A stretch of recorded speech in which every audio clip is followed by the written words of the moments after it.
Magandang umaga, narito po ang latest sa binabantayan natin na si Bagyong Karina as of 5 a.m.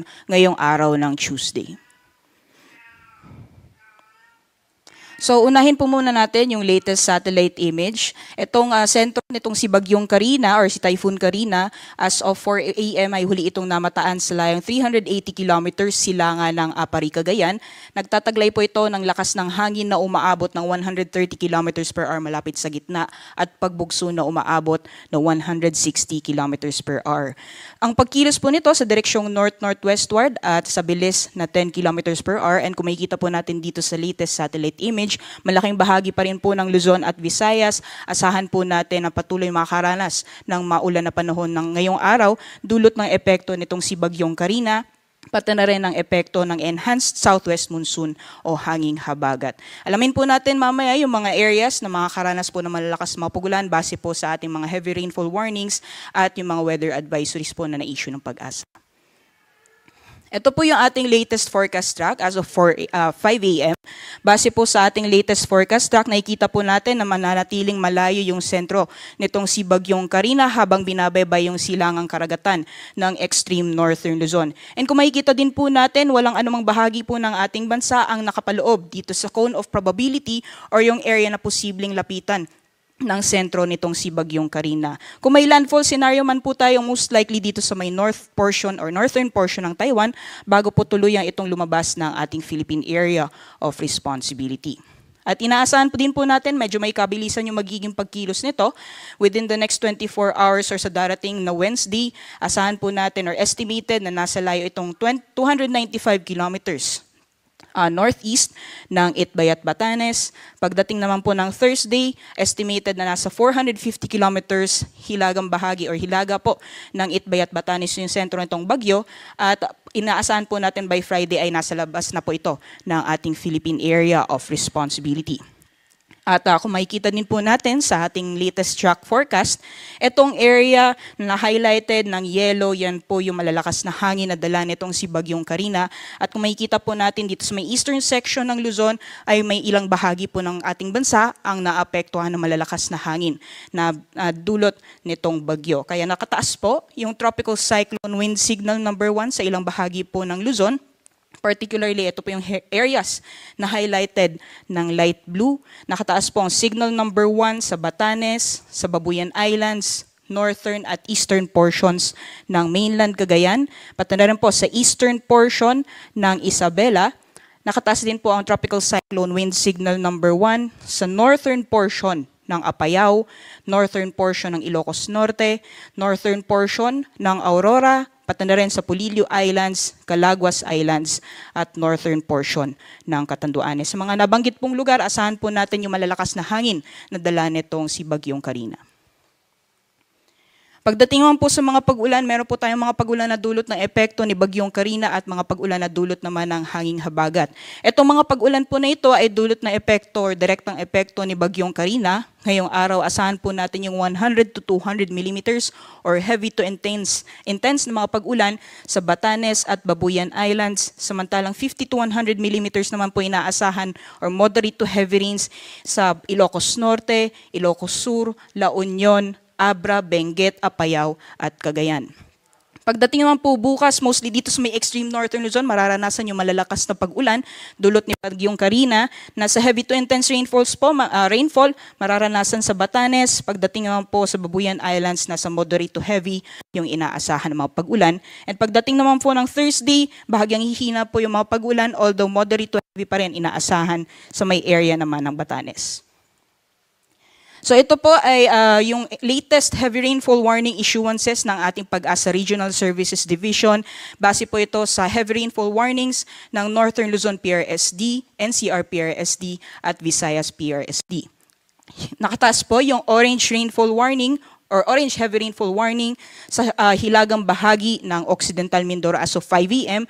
at nakataas din po yung orange rainfall warning sa Ilocos Norte. Ibig sabihin po niyan, mataas yung posibilidad ng mga pagbaha sa mga susunod oras sa mga nabanggit na lugar. Samantalang yellow rainfall warning naman po, nakataas sa Cavite, Batangas, dito po sa Metro Manila, pati na rin sa Bataan, sa katimugang bahagi ng Occidental Mindoro, Palawan, Ilocos Sur, Cagayan, Abra at Apayao. Yung Cagayan po, kasama po dyan ang Batanes at Babuyan Islands.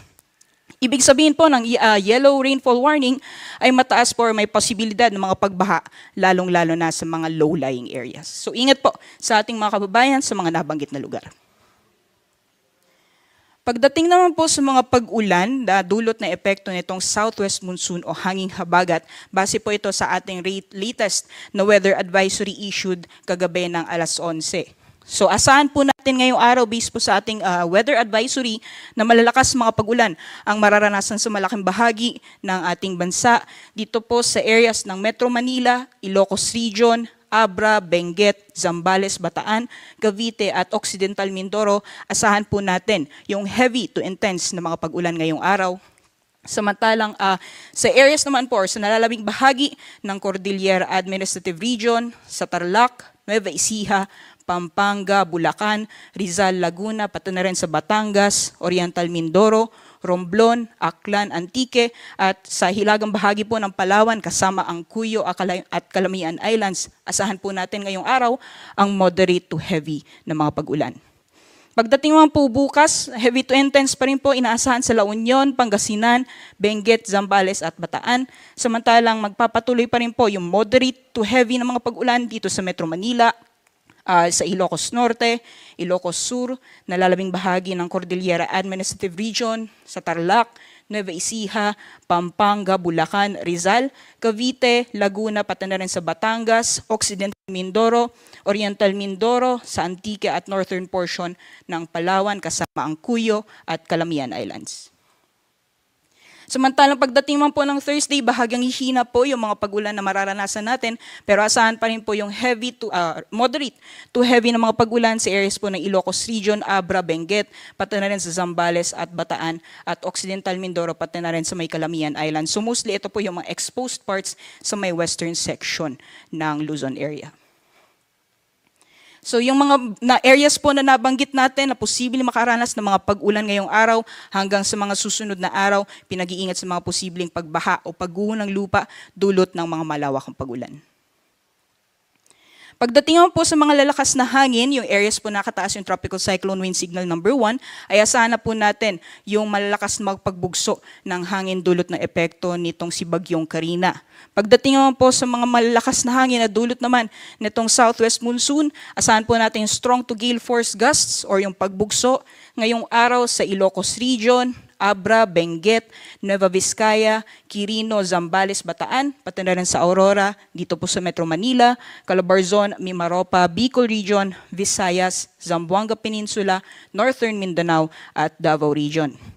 Pagdating naman po bukas, malalakas na mabugso ng hangin din po mararanasan sa Babuyan Islands, Ilocos Region, Abra, Benguet, Nueva Vizcaya, sa Quirino, Central Luzon, dito po sa Metro Manila, pati na rin sa Calabarzon, Mimaropa, Bicol Region, Visayas, Zamboanga Peninsula at Northern Mindanao.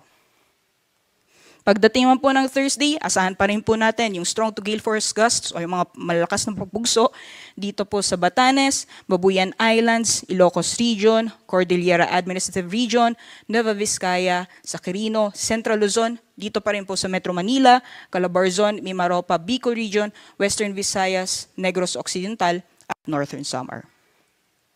Sa kalagayan po ng ating karagatan, as of 5 a.m. ay nag-issue po tayo ng gale warning dito sa may hilagang bahagi or hilagang baybayin ng Northern Luzon. Nakataas po ang gale warning sa areas or sa karagatan ng Batanes at Babuyan Islands. So delikado pong pumalaot lalong-lalo na yung may mga maliit na sakyang pandagat. Gayon din sa may western seas or sa kanlurang karagatan ng ating bansa at silangang karagatan ng Luzon area. Nasa moderate to rough seas or katamtaman hanggang sa maalon na karagatan ang mararanasan. Kaya pinagpaypayo na po natin yung ating mga kababayan na may mga maliit na sakyang pandagat. As much as possible po, wag po muna tayong pumalaot.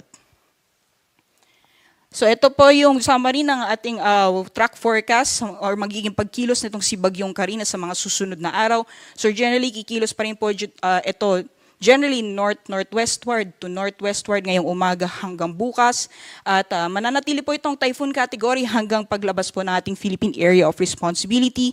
Gaya po ng nabanggit natin kanina, kung may landfall scenario po tayo, ay most likely dito sa may northern portion ng Taiwan bago po ito lumabas ng possible by Wednesday evening or Thursday ng umaga.